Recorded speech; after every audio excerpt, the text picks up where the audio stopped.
अस्सलामुअलैकुम दोस्तों, welcome back to our channel find Urdu.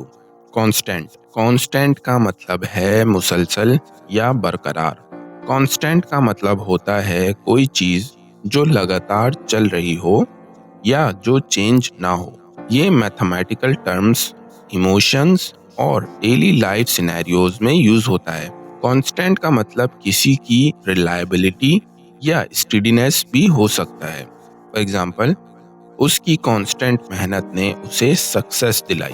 Her constant efforts finally paid off. उसकी लगातार कोशिशों ने आखिरकार फल दिया। तो दोस्तों, कांस्टेंट का मतलब है लगातार और बरकरार रहने वाली चीज। उम्मीद है अब आपको कांस्टेंट का मतलब समझ में आ गया होगा। मिलते हैं नेक्स्ट वीडियो में। शुक्रिया।